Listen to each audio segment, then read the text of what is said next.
सच के साथ breaking news 24 में मैं इरफान अहमद शेख आप सभी का स्वागत करता हूं। पेश है आज की ताजा तरीन और अहम खबरें। आज की रिपोर्ट जलगांव से। जलगांव में मॉब लिंचिंग केस पर बड़ा सवाल, आरोपियों को मिली डिफॉल्ट जमानत। क्या ये पुलिस की लापरवाही है या फिर दबाव में की गई कार्रवाई? अब उठ रही है एसआईटी जांच की मांग। जलगांव के जामनेर पुलिस स्टेशन में दर्ज मॉब लिंचिंग केस, जिसमें सुलेमान पठान नाम के युवक की भीड़ ने पीट कर हत्या कर दी थी, अब एक बार फिर सुर्खियों में है। इस भीषण घटना के आरोपी अब जमानत पर बाहर हैं और ये जमानत अदालत में नहीं बल्कि डिफॉल्ट जमानत के तहत भी है, क्योंकि पुलिस 90 दिनों में आरोप पत्र दाखिल करने में नाकाम रही। इस पूरे मामले ने नागरिकों में गुस्सा भड़का दिया है। एकता संगठन के फारूक शेख के नेतृत्व में एक प्रतिनिधिमंडल ने जिला पुलिस अधीक्षक डॉक्टर महेश्वर रेड्डी से मुलाकात की और एसआईटी की लापरवाही भरी जांच तथा जानबूझकर की गई देरी की जांच की मांग की। फारूक शेख का कहना है, ये सिर्फ देरी नहीं बल्कि आरोपियों को बचाने की एक सोची समझी कोशिश है।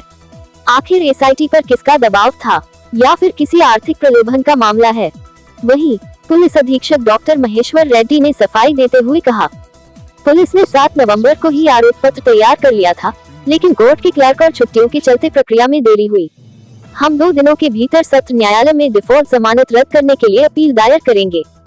लेकिन सवाल अभी भी वही है, क्या ये देरी महज एक संयोग थी या किसी दबाव का नतीजा? क्या न्याय की राह में फिर से सिस्टम की सुस्ती आ रही है? अब सबकी निगाहें एसपी की कार्रवाई और एसआईटी की जांच पर टिकी हैं। सुलेमान पठान को इंसाफ मिलेगा या नहीं, ये आने वाले दिनों में साफ होगा। देखिए जलगांव से रशीद शेख के साथ फरहान शेख की खास रिपोर्ट। आज हम सब लोग एकता संगठन के माध्यम से जलगांव के पुलिस अधीक्षक डॉक्टर महेश्वर रेड्डी साहब की मुलाकात लिए। सिर्फ मुलाकात नहीं लिए बल्कि उनको रिटर्न में हमने एक कंप्लेंट दर्ज करे। जो घटना बेटावद में सुलेमान खान के साथ हुई थी, जिसको 11/8/2025 को मार दिया गया था, गुना रजिस्टर 288/25, जिसमें मॉब लिंचिंग का हमारा जो गुना दाखिल हुआ था वो सबसे पहला महाराष्ट्र का 103(1) और 103(2) दाखिल हुआ था, जिसमें पूरे महाराष्ट्र नहीं बल्कि इंडिया के पॉलिटिकल से लेके सोशल लोगों से लेके सभी लोगों ने बेटावद में हाजिरी दी थी और ये कहा था कि सुलेमान के साथ न्याय होगा। लेकिन अफसोस, बहुत अफसोस के साथ कहना पड़ रहा है कि सुलेमान के आरोपियों को, चूँकि हम इसमें एसआईटी हमारी डिमांड पे हुई थी, सुप्रीम कोर्ट के डायरेक्शन थे कि मॉब लिंचिंग में क्या करना चाहिए, उसके बाद भी एक डीवाईएसपी रैंक के आदमी, एक पीआई, एक एपीआई और उनके साथ लोगों की एसआईटी ने भी पूरा का पूरा जांच किया।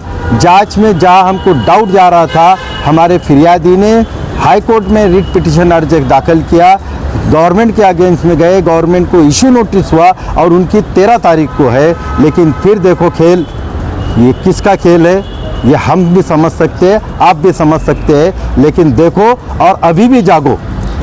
11/8 को गुना दाखिल होता है, 12/8 को आरोपी पकड़े जाते हैं और 11/11/2025 को डिफ़ॉल्ट बेल करके 1 से 4 आरोपी जो 12/8 को पकड़े जाते हैं, उनके चार्जशीट 90 दिन के अंदर नहीं आई, 91वें दिन आई। इसके लिए उनका डिफ़ॉल्ट बेल मंजूर करती है जामनेर की judicial magistrate, not session court, not high court.